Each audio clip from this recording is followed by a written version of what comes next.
সম্বন্ধে। পৃথিবীতে মানুষ আমরা অনেকই ইবাদত করি, নামাজ, রোজা, হজ, যাকাত, কালমা, জিকির, কিন্তু আমাদের কার কীরকম ঈমান রয়েছে, ঈমান সম্পর্কে আমি কিছু আলোচনা করব। তা আল্লাহ রাব্বুল আলামিন পরিষ্কার কোরআনে বলছেন, লাইসাল বিররা আন তুআল্লু উজুহাকুম কিবালাল মাশরিকি ওয়াল মাগরিবে। ইহুদি এবং নাসারা তারা বলতো যে মুসলমানদের কেবলা এবং ইহুদিদের কেবলা তো এক, তো আমরা কেন আযাবের উপযুক্ত? আমাদেরকে কেন আল্লাহ তাআলা আযাব দিবে? আমাদের কেবলা এবং মুসলমানের কেবলা তো এক। কিন্তু আল্লাহ রাব্বুল আলামিন জিবরিলের মারফতে আল্লাহর নবীকে বলে দিলেন, হে নবীজি, আপনি তাদেরকে বলে দেন, লাইসাল বিররা আন তুআল্লু উজুহাকুম কিবালাল মাশরিকি ওয়াল মাগরিবি ওয়ালাকিন্নাল বিররা মান আমানা বিল্লাহি ওয়াল ইয়াউমিল আখিরি ওয়াল মালাইকাতি ওয়াল কিতাবি ওয়ান নাবিয়্যিন।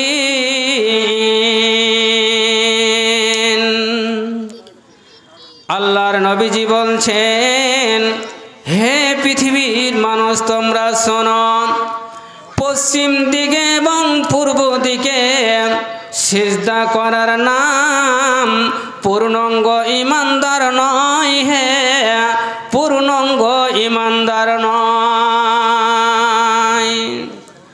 আচ্ছা ভাই, পশ্চিম এবং পূর্ব দিকের অর্থ কি বুঝতে পারলুম? ধরলেন এটা হলো কাবা শরীফ। তো এই কাবা শরীফে যারা পূর্ব দিকে আছে তারা কোথায় মুখ করে নামাজ পড়বে? পশ্চিম দিকে। আর যারা পশ্চিম দিকে রয়েছে তারা আবার কাবা শরীফকে কেন্দ্র করে নামাজ আদায় করবে, তারা মুখ ফিরাবে পূর্ব দিকে।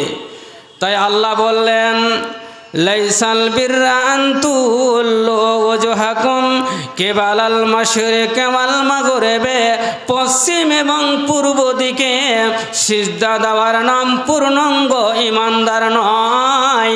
আল্লাহ বলছেন, মান আমানা বিল্লাহি, এক নম্বরে আল্লাহর প্রতি ঈমান ন্যস্ত হবে, ওয়াল ইয়াউমিল আখিরি, আখিরাতের প্রতি ঈমান ন্যস্ত হবে, ওয়াল কিতাবে, আর কিতাবের প্রতি ঈমান ন্যস্ত হবে, ফেরেশতাদের প্রতি ঈমান ন্যস্ত হবে, ওয়ান নাবিয়িনা, এবং নবীদের প্রতি ঈমান ন্যস্ত হবে।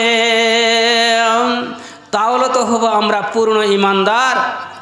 জি, মুমিন কারাকে বলা হয়? ঈমানদার কারা? যাদের সামনে আল্লাহ রাব্বুল আলামিন বলছেন ঈমানদার মুমিন, ওকে বলা হবে।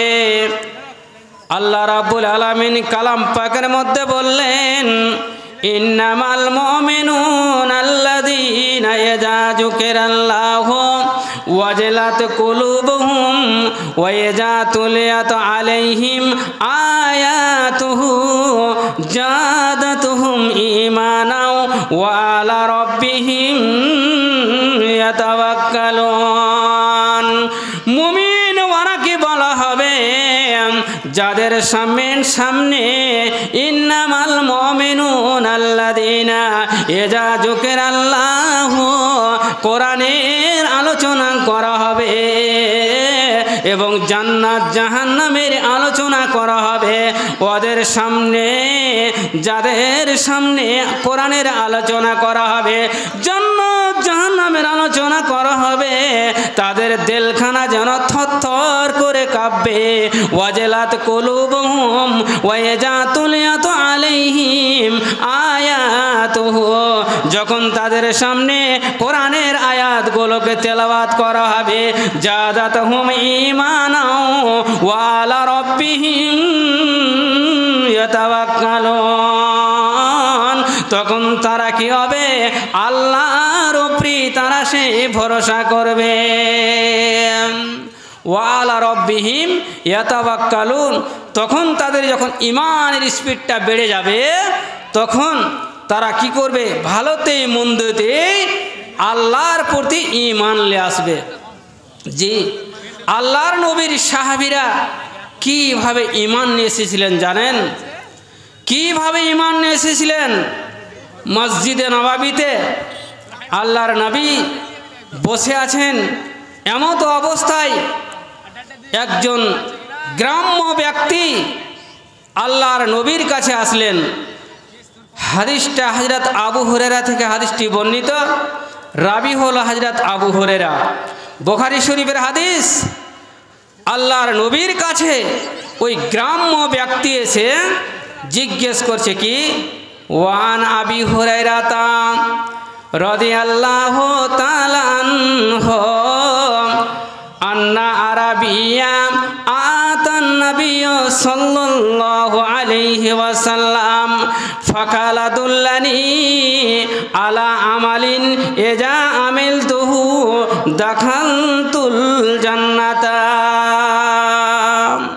আল্লাহর নবীর কাছে এসে জিজ্ঞেস করলেন, নবীজি গো, আমাকে এমন কোনো একটা আমলের কথা বলে দেন যাতে করে ওই আমলগুলো যদি আমরা করি, পালন করি আমি যদি, তা আমি যেন জান্নাত যেতে পারি। কত বড় কথা দেখেন, আল্লাহর নবী বসে আছেন, এমন সময় গ্রাম্য থেকে ওই ব্যক্তি এসে বলছেন যে এমন কোন আমলের কথা আমাকে বলে দেন, ওই আমলটাকে পালন করতে পারলে আমি জান্নাত যেতে পারি। নবীজি আমার 5খানা আমলের কথা বললেন। কয়খানা বললাম? কয়খানা দাদা? 5খানা আমলের কথা বললেন। কি? আনতা আবুদুল্লাহ, হে সাহাবী তুমি শোনো, আল্লাহ তাআলার ওপরে, আল্লাহ তাআলার তুমি সর্বপ্রথম ইবাদত বান্দিগি করবে। কালা আনতা আবুদুল্লাহ, আল্লাহ ছাড়া কাউরি তুমি ইবাদত বান্দিগি করবে না এবং আল্লাহর জায়গাতে কাউকে অংশীদার করবে না। 1। 2 নম্বরে নবীজি বলছেন লা তুশরিকু বিহি শাইআ, হে সাহাবী তুমি শোনো, কখনো তুমি শিরিক নামে গুনাহটা কখনো করিও না, কারণ শিরিকটা হলো বিশাল বড় পাপ। সে আল্লাহর সঙ্গে কাউকে অংশীদার করিও না। শিরিকটা বিশাল জিনিস। ভাই, শিরিকটা কি জিনিস সামান্য একটু আপনাদেরকে বুঝাবো কয়েকটা আয়াত দিয়ে, টাইম খুব শর্ট। শিরিকটা শুধু আপনাদেরকে বোঝাচ্ছি কি, আল্লাহ রাব্বুল আলামিন কালাম পাকে বলছেন ইন্নাহু মাই ইশরিকু বিল্লাহি ফাকাদ হারামাল্লাহু আলাইহিল জান্নাহ। যে ব্যক্তি শিরিক নামে গুনাহটা করবে রে, ওর জন্য কোনোদিন জান্নাত নসিবে লভবে না। ওই ব্যক্তির জন্য হলো জাহান্নাম, ওয়া মাওয়াহুন নার, এবং ওই ব্যক্তি যাবে জাহান্নামে। ওয়া মাওয়াহুন নার ওয়া মা লিজ্জালিমিনা মিন আনসার। ওই ব্যক্তির জন্য কাল কিয়ামতের কোটের দিন, সেই দিন কাউরি কাছে সুপারিশ আনতে যাবে, কাউরি কাছে সুপারিশ নিতে যাবে আল্লাহ রাব্বুল আলামিন বলছেন সেই দিন কিয়ামতের দিন মুসিবতের সময় কেউ কাউরি সে সুপারিশ পাবে না। শিরকটা এমন জিনিস, শিরকের ব্যাপারে সূরা লোকমানে 13 নম্বর আয়াতে কি বলছেন জানেন? লোকমান হাকিম ওয়াইজ কালা লোকমান লে ইবনিহি ওয়া হুয়া ইয়াইজুহু ইয়া বুনাইয়া লা তুশরিক বিহি, হে আমার সন্তান, হে আমার প্রিয় সন্তান, তুমি শুনে নাও কলজার টুকরা রে, তুমি কখনো কখনো শিরিক নামে গুনাহটা করিও না। কারণ শিরিক নামে গুনাহটা ইন্না শিরকা লা জুলমুন আযীম, শিরিক নামে গুনাহটা হলো বিশাল বড় রে। অতএব ছেলেরে আমার, শিরিক নামে গুনাহটা তুমি কখনো করিও না, শিরিক নামে গুনাহটা কখনো করিও না। আল্লাহ রাব্বুল আলামিন অন্য এক জায়গাতে বলছেন ইন্নাল্লাহা লা ইয়াগফিরু আন ইউশরিকা বিহি ওয়া ইয়াগফিরু মা দুনা যালিকা লিমান ইয়াশা। আল্লাহ বলছে হে বান্দা তোমরা শুনে নাও, তোমাদের শিরকের গুনাহ আমি কখনো ক্ষমা করব না। আর শিরক ব্যতীত তোমরা যদি অন্য অন্য গুনাহ করো রে, ছোট বড় কাবিরা সাগিরা ছুপায়িত লোকায়িত প্রকাশ্য গোপনীয়, তাহলে আল্লাহ রাব্বুল আলামিন বলছেন যে শিরক ব্যতীত অন্য গুনাহ আমি ক্ষমা করে দিতে পারবো, কিন্তু শিরকের গুনাহ আমি কখনো ক্ষমা করব না।